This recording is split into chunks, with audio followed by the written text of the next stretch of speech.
Hello friend, NBK जिस class में आपका स्वागत है। आज हम बिहार बजट 2024-25 पर डिटेल से चर्चा करेंगे, जो कि बिहार विधानमंडल के पटल पे 12 फरवरी 2024 को रखा गया है। इस बजट में 8 प्राथमिकता वाले क्षेत्रों की चर्चा की गई है, जिसके डिटेल से हम चर्चा करेंगे। इस बजट में काफ़ी सारे स्कीम डेटा फैक्ट की चर्चा की गई है, लेकिन जो आपके एग्जाम पॉइंट ऑफ व्यू से जो भी प्रमुख स्कीम डेटा फिगर है उसकी हम चर्चा करेंगे।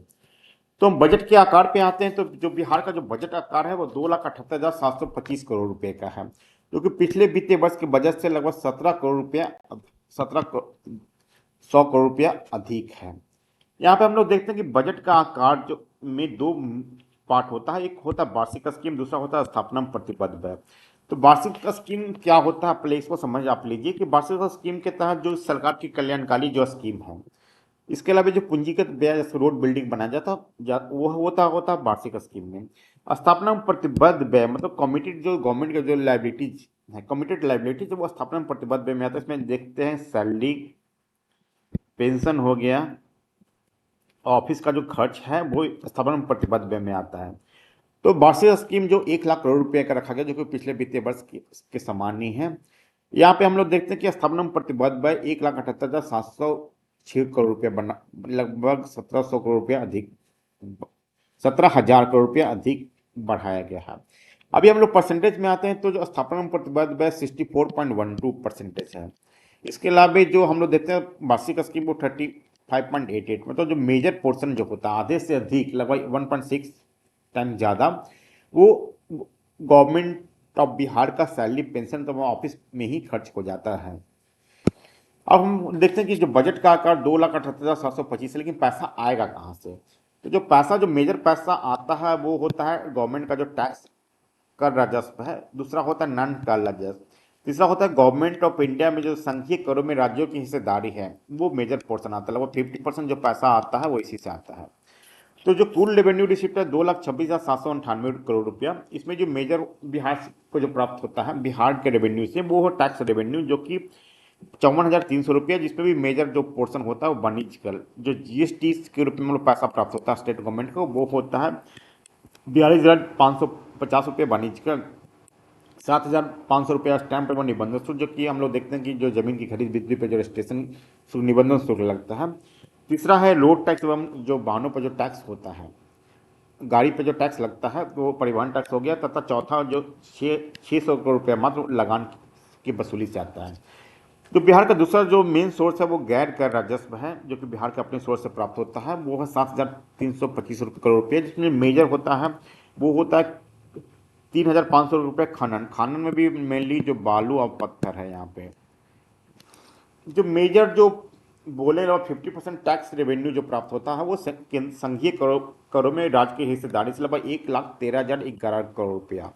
जो कुल रेवेन्यू रिसीट हम लोग देखें 2,26,798 करोड़, इसमें से 1,13,011 करोड़ रुपया सिर्फ केंद्रीय संघीय करों में राज्यों की हिस्सेदारी से बिहार सरकार को प्राप्त होता है। इसमें भी सहायक अनुदान के रूप में लगभग 52,160 करोड़ प्राप्त होता है। इसमें कि केंद्रीय प्रायोजित स्कीम में जो मेजर पोर्शन होता है 43,019 करोड़ रुपया। केंद्रीय प्रायोजित स्कीम होता क्या है, सेंट्रल स्पॉन्सर स्कीम। इसमें भी कहते हैं कि जो गवर्नमेंट ऑफ इंडिया स्कीम बनाती है, लेकिन इम्प्लीमेंट जो करती है वो स्टेट गवर्नमेंट करती है। लेकिन दोनों सरकारों की हिस्सेदारी होती है, जो कि मुख्य रूप से 60-40 में होता है। ये रेशियो बदल भी सकता है। सपोज कि 60% जो खर्च होता है उसमें बियर करता है गवर्नमेंट ऑफ इंडिया, तो 40% होता है स्टेट गवर्नमेंट करती है। तो इसके अलावा 15वें वित्त आयोग से भी पैसा भारत से प्राप्त होता है, वो 8,635, जो कि मुख्य पोर्शन होता है वो है पंचायती राज में और शहरी निकाय में पैसा दिया जाता है। अब हम लोग देखते हैं कि जो ये फिजिकल डिफिसिट क्या होता है। फिजिकल डिफिसिट बिहार सरकार को कितना होता है, तो जो सकल राज घरेलू उत्पाद मतलब जीएसडीपी जो है वो है 9,76,514 करोड़। उसमें से जो राजकोषीय घाटा जो अनुमानित है वो 19,095 करोड़, काफ़ी कम है, जो कि कुल जीएसडीपी का 2.98% ही आता है। हम लोग यहाँ पे देखते हैं कि बिहार राजकोषीय उत्तरदायित्व एवं बजट प्रबंधन अधिनियम 2007 लाया गया था। इसमें कहा गया कि जो फिजिकल डिफिसिट है उसको 3% के अंदर रखना है। तो वो जो था, जो प्रोविजन था, अधिनियम था, वो उसको प्राप्त कर लिया। वो जो जो फिजिकल डिफिसिट है वो 2.98% ही है। अब हम लोग देखते हैं कि जो अब लगभग अब तो 45 डिपार्टमेंट बिहार में हो गया खेल विभाग के मिलने से। तो 45 डिपार्टमेंट में भी जो मेजर जो 5 डिपार्टमेंट है उसकी चर्चा करेंगे, क्योंकि इस पे जो शिक्षा विभाग है उसको जो कुल बजट का लगभग 19.88% लगभग एक पाँच माह भाग मात्र शिक्षा विभाग पे खर्च होता है, 52,639 करोड़। उसके बाद गृह विभाग, स्वास्थ्य एवं ग्रामीण विकास पर भी बिहार सरकार काफ़ी ज़्यादा खर्च करती है। पांचवा पे आता है ऊर्जा विभाग। तो ये 5 मेजर डिपार्टमेंट है जिसपे कि बिहार सरकार काफ़ी अधिक खर्च करती है। अब हम लोग बिहार सरकार की एक इम्पॉर्टेंट जो बजट में चर्चा की है वो है आर्थिक वृद्धि के लिए। जो फाइनेंशियल ईयर 2022-23 में कहा गया है कि जो वैश्विक वृद्धि दर है वो है 3.1%, लेकिन जो देश की जो अर्थव्यवस्था का वृद्धि दर है वो है 7.24%, लेकिन बिहार का जो वृद्धि दर है वो वो है 10.64%, जो कि काफ़ी है। जो बिहार का आर्थिक वृद्धि दर है वो बिहार पूरे देश में पहले स्थान पे आता है। यहाँ पे हम लोग देखते हैं कि स्टेट वाइज हम लोग देखते हैं कि पहला स्थान पे बिहार है, दूसरे स्थान पे असम आता है, जिसका कि ग्रोथ रेट 22-23 में रहा है 10.2%। तीसरा स्थान पे दिल्ली आता है जिसका कि ग्रोथ रेट है 9.2%। तो ये काफ़ी इंपॉर्टेंट है, इस पे क्वेश्चन आते रहते हैं कि बिहार का जो आर्थिक वृद्धि दर है वो देश में सबसे पहले स्थान पे है। अब है एक नया डिपार्टमेंट बनाया गया खेल विभाग, काफ़ी इंपॉर्टेंट है, जो कि पहले से ऑलरेडी 44 डिपार्टमेंट था, तो अभी बन के 45 डिपार्टमेंट बिहार सरकार के अंतर्गत कार्यरत हो गया है। तो राज्य में खेल संस्कृति को बढ़ावा देने तथा राज्य के खिलाड़ियों को राष्ट्रीय अंतर्राष्ट्रीय सहित ओलंपिक प्रतिस्पर्धा में तैयार करने हेतु एक नए विभाग खेल विभाग को बनाया गया। पहले जो ये काम होता था वो कला संस्कृति एवं युवा विभाग के अंतर्गत होता था, लेकिन एक एक नया डिपार्टमेंट बनाने से ये हो गया कि खेल पे अधिक से अधिक तो ध्यान दिया जाएगा। अभी कहते हैं कि बिहार आरक्षण अधिनियम 18/2023 तथा 19/2023 पे हम चर्चा करेंगे। इसमें कि नियुक्ति के लिए 18/2023 तथा शैक्षणिक संस्थाओं में नामांकन हेतु 19/2023 बिहार सरकार द्वारा अपनाया गया है। इसमें कहा गया कि जो बिहार सरकार के जो नियुक्ति एवं शैक्षणिक संस्थाओं में नामांकन हेतु 65% आरक्षण का प्रावधान किया गया है।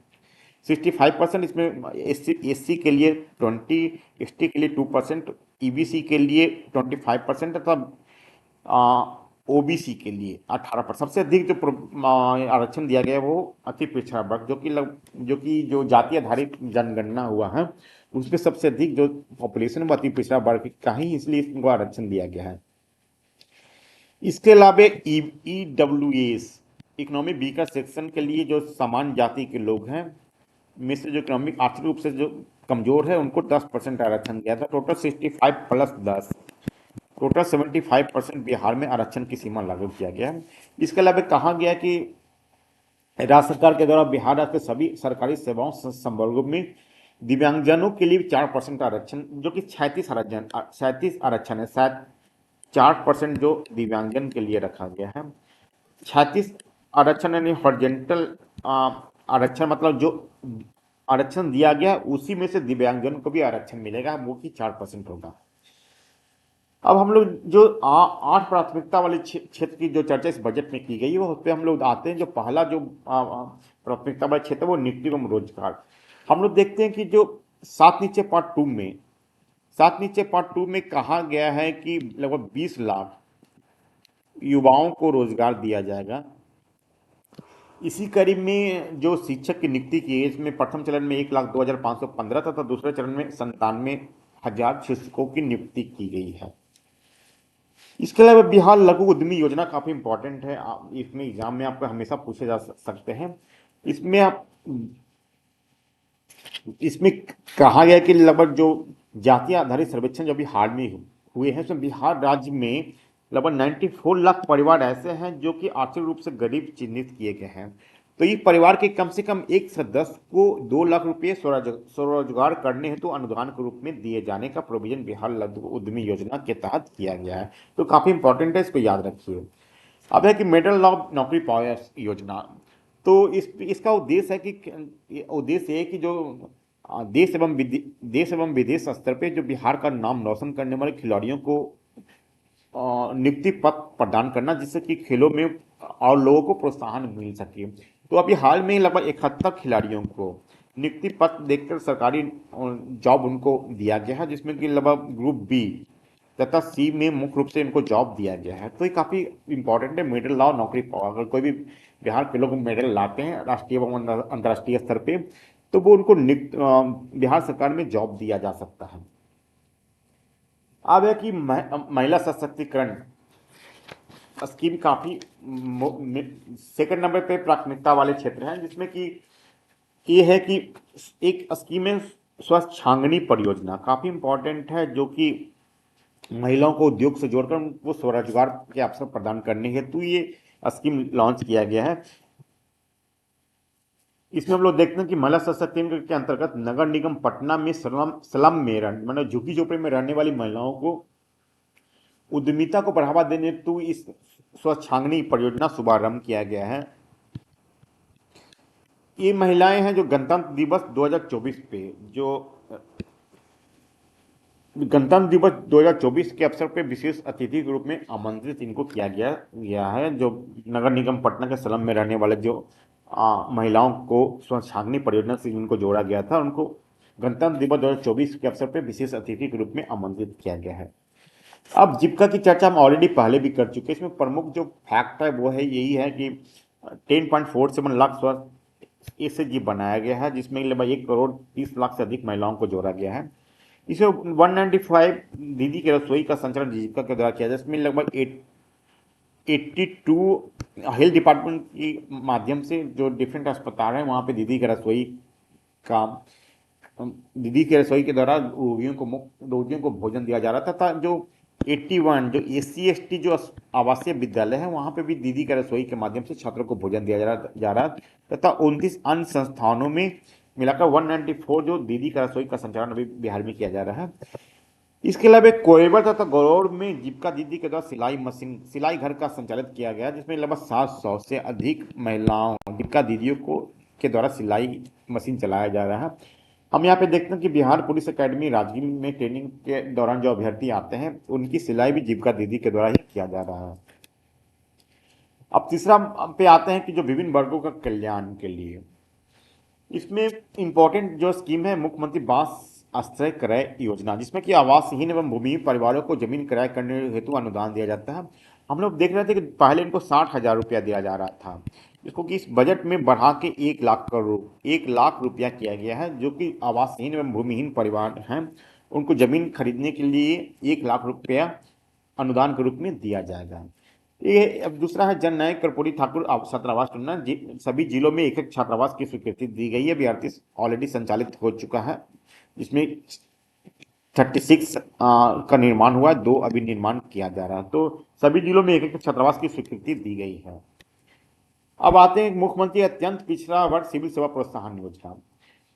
ये क्या है कि अत्यंत पिछड़ा वर्ग यानी EBC के लिए ये स्कीम का विस्तार किया गया। पूर्व में था कि अगर कोई भी व्यक्ति कोई भी विद्यार्थी UPSC संघ लोक सेवा आयोग तथा बिहार लोक सेवा आयोग के PT प्रारंभिक परीक्षा में पास करते हैं तो उनको UPSC में पास करने पे 1 लाख रुपया तथा BPSC में पास करने पे 50,000 रुपया वन टाइम दिया जाता है। अगर आप PT बार बार पास करते हैं तो आपको बार बार नहीं मिलेगा, पहले एक ही बार आपको मिलेगा, जो कि मुख्य परीक्षा तथा इंटरव्यू की तैयारी करने के लिए दिया जाता है। तो इसी को विस्तारित किया गया है, सिर्फ UPSC BPSC के लिए नहीं बल्कि केंद्रीय कर्मचारी आयोग के द्वारा जितनी भी एग्जाम होगा, विभिन्न राज्य लोक सेवाओं के आयोग के द्वारा जो एग्जाम होगा, विभिन्न बैंकिंग और रेलवे भर्ती के द्वारा अगर एग्जाम होता है, अगर इसमें प्रारंभिक परीक्षा पास करते हैं तो आपको वन टाइम प्रोत्साहन राशि प्रदान की जाएगी।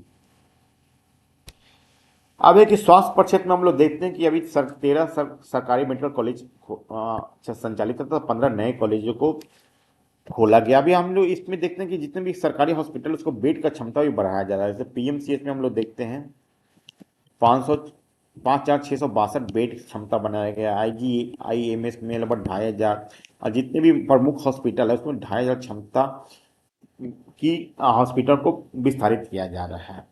अब एक होमी भाभा कैंसर अस्पताल एवं रिसर्च सेंटर एक बनाया गया बिहार में, जो कि हम लोग देखते हैं कि जो श्री कृष्ण मेडिकल कॉलेज एवं अस्पताल मुजफ्फरपुर के परिसर में ही टाटा मेमोरियल अस्पताल मुंबई के सहयोग से होमी भाभा कैंसर अस्पताल एवं रिसर्च सेंटर बनाया जा रहा है। तो एक आपको क्वेश्चन आ सकते हैं। अब है कि आयुष्मान भारत प्रधानमंत्री जन आरोग्य योजना, इसमें हम लोग देखते हैं कि जो एसीसीसी सामाजिक आर्थिक जनगणना जो 2011 में हुआ था, उसके तहत बिहार में लगभग 1 करोड़ 9 लाख परिवार को जोड़े जाने का लक्ष्य है, जिसमें कि लगभग 5 करोड़ 5 करोड़ 55 लाख व्यक्ति लाभान्वित होंगे। लेकिन अभी 1 जनवरी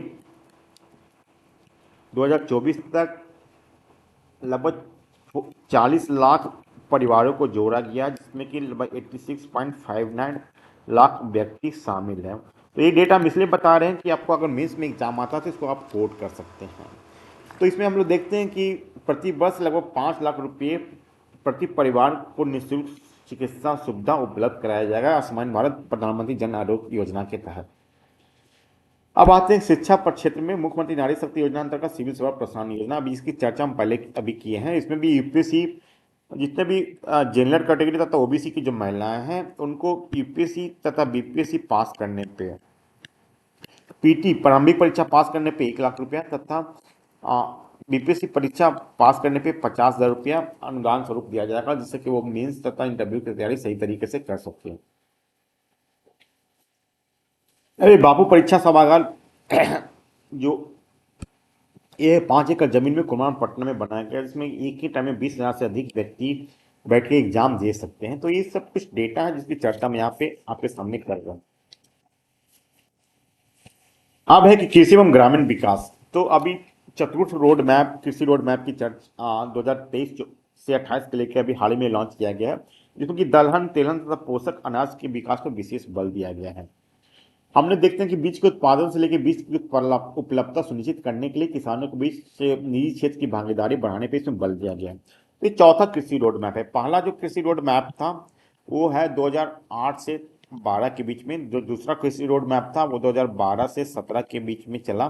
जो तीसरा रोड मैप था वो 2017 से 23 के बीच में चला। ये अभी चौथा कृषि रोड मैप है। इस एग्जाम में पूछे जाते रहे हैं, इसलिए आपको इसको ध्यान दीजिए। अब एक जियो टैग भौगोलिक संकेतक, तो 2023 में 2023 में दो जो यहाँ पे कृषि धरोहर है बिहार के, एक मिथिला में खाना, दूसरा है मरचा धान, उसको जीआई टैग किया गया। मिथिला में खाना जो कि दरभंगा में मिथिला से होते हैं, दरभंगा एरिया में पाया जाता है। तो मरचा जो धान है वो पश्चिम चंपारण में पाया जाता है। तो आप लोग ध्यान रखिए, एक काली मिर्च के समान होता है वो। इसको दो को GI tag geographical indicator tag दिया गया है। इसके पूर्व हम लोग देखते हैं कटरनी चावल, जर्दालू आम, शाही लीची तथा मघी पान को भी जीआई टैग दिया गया। तो टोटल अभी हो गया वो 6 जो कृषि धरोहर बिहार के उनको जीआई टैग दिया गया है। इसके अलावा जो केला के पारंपरिक प्रभेद है, जो बिहार में पारंपरिक केला पाया जाता है, उनको भी जीआई टैग करने की कार्रवाई अभी प्रारंभ की गई है। कुछ दिन में हो सकता है कि इनको भी ये मिल जाए। अब एक उद्योग एवं उद्यमिता विकास, सातवां जो प्राथमिकता वाले क्षेत्र है, उद्योग एवं उद्यमिता विकास। यहाँ पे हम लोग देखते हैं कि बिहार बिजनेस कनेक्ट 2023 अभी हाल ही में हुआ है। तो यहाँ पे बिहार में उद्यमिता के वातावरण को सुदृढ़ करने तथा उद्यमियों को बिहार में निवेश करने के आकर्षित करने हेतु ज्ञान भवन में 13 से 14 दिसंबर 2023 को बिहार बिजनेस कनेक्ट का आयोजन किया गया। इसमें देश एवं विदेश के उद्योग से जुड़े लगभग 600 निवेशक यहाँ पे आए थे। यहाँ पे हम लोग देखते हैं कि ग्लोबल इन्वेस्टर जो समिट यहाँ पे हुआ है बिहार में, उसमें लगभग 50,530 करोड़ रुपए के निवेश का हस्ताक्षर किया गया है। इससे हो सकता है कि बिहार में काफी रोजगार का सृजन हो सकता है। अब एक स्कीम हमारे पीएम विश्वकर्मा योजना के कुछ प्रमुख एग्जाम स्कीम की चर्चा करें जो कि आपको एग्जाम में पूछे जा सकते हैं। तो पीएम विश्वकर्मा योजना ये है कि जो जो वैसे जो कारीगर जो कि हाथों और औजारों की मदद से काम करने वाले कारीगर एवं शिल्पकारों की मदद के लिए ये स्कीम लाया गया है, जिसमें उनको ट्रेनिंग देने के साथ साथ ही रियायती दर पर ऋण उपलब्ध कराया जाएगा। तो हम लोग देखते हैं लगभग 18 व्यवसाय से जुड़े हुए जो कारीगर एवं शिल्पकार हैं उनको पीएम विश्वकर्मा योजना से जोड़ा गया है। अब है कि पर्यावरण संरक्षण एवं हरित विकास पे हम लोग बात करते हैं, तो इसमें इलेक्ट्रिकल व्हीकल पॉलिसी 2023 काफी इंपॉर्टेंट है। इसमें हम लोग देखते हैं कि पहले जो 10,000 जो चार पहिया नहीं सॉरी दो पहिया वाहन स्कूटर वगैरह है, तथा 1,000 चार पहिए वाहन के जो पहले जो क्रय किया जाएगा उसमें सामान श्रेणी के लिए क्रय पे 1.25 करोड़ सब्सिडी तक दिया जाएगा, तथा SC ST के लिए लगभग 1.5 लाख सब्सिडी दिया जाएगा। इसमें है कि साथ साथ जो रजिस्ट्रेशन जो किया जाए, रजिस्ट्रेशन पे भी 75% छूट देने की बात की गई। दो पहिया चार पहिया तथा भारी वाहन है, इसको रजिस्ट्रेशन पे भी इलेक्ट्रिक व्हीकल अट्रैक्शन को 75% की छूट दी जाएगी, तथा जो चार्जिंग चार्जिंग के लिए भी खरीद के जो उपकरण है उसमें क्रय का प्रोत्साहन देने की बात इसमें की गई है। इसमें जो सब क्रय सब्सिडी दी जाएगी वो चार पहिया वाहन के लिए यहाँ पे हम उल्लेख किए हैं। अब है कि बिहार सरकार पर्यावरण संरक्षण को देखते हुए ऊर्जा के क्षेत्र में भी लगातार प्रयास कर रही है। तो हम लोग यहाँ पे देखते हैं कि नवीकरणीय ऊर्जा रिन्यूएबल एनर्जी में 2015-16 में 13% उत्पादन होता था, लेकिन 24-25 में इसको 35% प्राप्त करने का लक्ष्य रखा गया। तो ये हम लोग देख रहे हैं कि रिन्यूएबल एनर्जी में भी बिहार सरकार काफी प्रयास कर रहा है, मुख्य रूप से जो जल विद्युत एवं सौर ऊर्जा के क्षेत्र में। तो ये आप वीडियो के अंत तक बने रहने के लिए धन्यवाद। कि आप वीडियो कैसा लगा सब कमेंट बॉक्स में लिख के जरूर बताइए। तो तब तक मेरे चैनल को सब्सक्राइब नहीं है तो कृपया चैनल को सब्सक्राइब कर लीजिए। वीडियो के अंत तक बने रहने के लिए धन्यवाद।